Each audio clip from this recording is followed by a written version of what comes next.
අම්මලා තාත්තලාගෙන් අහනවා නේද ඔය කෑවද කියලා. මේ පැතිවල බොනවද නැහැ. නෑ ඇත්තටම යන්නේ. ඇත්තටම බොනවලු. නෑ බොහෝ පැතිවල බොනවා ඒකයි. නෑ බිව්වට කමක් නෑ. අරක්කු බොන්න එපා. මත්ද්‍රව්‍ය පාවිච්චි කරන්න එපා. හේතුව ඔය අම්මලා අහනවා තාත්තලාගෙන් ටිකක් උයලා තියලා බෙදලා තිබ්බට පස්සේ කෑවද කියලා අහනවා නේද? එතකොට කොහොමද උත්තර දෙන්න ඕන? එක්කෝ කෑවා නැත්තම් නෑ. කියන්නේ නැද්ද අපුරට තෝ දැක්කේ නැද්ද මං කෑවද නැද්ද කියලා අහන්න නැද්ද අනිත් පැත්තට? කාත් එක්කද ගෙදර හොඳින් කතා කරන්න පුළුවන්? ළමයිට කියන්නකො දෙතුන් පාරට වැඩියෙන් කන්න කියලා. අඩි හප්පලා කියන්නේ දඩේ හිටපෙව කන්නම් කියලා. ළමයෙකුට පින්නතුනේ කියන්න බෑ කන්න කියලා. දෙමව්පියෝ කණ්ඩෙන්. මොකක්ද ගෙදර තියෙන සැනසීම? ජීවිතේ පුරුදු වෙන්න. කිසිම හේතුවක් මත ඔය වචන අනෙකගේ පීඩාවට නම් පාවිච්චි කරන්න එපා. මේ අවස්ථාව තියෙන්නේ බොහොම සීමිත කාලයයි. අපි අවුරුදු 7-800ක් මේකේ ඉන්නවද? මේ අවුරුදු 50-60ක් ඉඳි. ඒ අත්ෙන් බණ කියනකොට මං මැරෙන්න පුළුවන්. අහනකොට ඔය ඇත්ත මැරෙන්න පුළුවන්. මේවා හරි අස්ථාවරයි. මේ පුංචි කාලය තුල භෞතික ලෝකේ කිසිම දෙයක් ඈඳාගෙන කිසිම හේතුවක් මත වචනකින්වත් අනෙක හැල්ලු කරන්න එපා. මානව ගුණ ධර්ම පුරුදු වෙන්න. බුදුවරු දේශනා කරනවා මංගල කරුණවල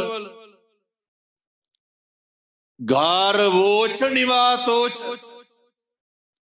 අනෙකට ගරු කරන්න පුරුදු වෙන්න. හිස නමන්න පුරුදු වෙන්න. අපේ තත්ත්වය තරාතිරම සමාන ගැලපෙන මිනිස්සුන්ට විතරක් නෙමෙයි ගරු කරන්න ඕන. ඒ ගරු කරන්න ඕන පින්නතුනේ අපේ හෘද සාක්ෂියට එකඟ වෙන්න පුළුවන් විදියට. මම පොඩි කරුණු දෙකක් කියන්නම් මේක අද රෑ ගිහින් කරන්න ඕන. බෙදී ඔය කෙලල හැන්දෑවට ගෙවල් වෙනවනම් මේව කරන්න බෑ. මොන මෛත්‍රියද? හැන්දෑවේ නිදා ගන්න කලින් ඔය මුළු ලෝකෙටම මෛත්‍රී කරන්න. මේක කරන්න පුළුවන් වෙන්නේ මොන ආත්මෙද? මිනිස්සු වෙලා ඉපදුනාම විතරයි පින්නතුනේ. මේවා සත්තුන්ට කරන්න පුළුවන්. වෛරක්කාරයෝ නැති වෙන්න කියලා ප්‍රාර්ථනා කරන්න. පැත්තන්ගේ හිත්වල මේ වෙනකොටත් ඇති ඔවුන්ගේ මල ගෙදරකටවත් යන්නේ නැහැ කියලා හිතාගන්න. අහගන්න. අපෙන් පලිගත්ත අපිට වෛර කරපු එදිරිවාදිකම් කරපු අපිට අකුල් හෙලපු අපිට නැති කාලේ නොබලපු සියලු දෙනාට බලන්න. ජීවිතේටවත් හැක් කරලා බලපු නැති මිනිස්සුන්ට බලන්න. මේ ටික හදා ගන්න තියෙන ටික කාලය විතරයි. අපි දන්නවා සමහර අම්මලා තාත්තලා ඉන්නව දරුවන්ට කියනවා මේ අරුන් මෙහෙමයිනේ මෙවුන් මෙහෙමයි ඔවුන්ගේ ගෙවල් වල යන්න එපා. ආශ්‍රය කරන්න එපා.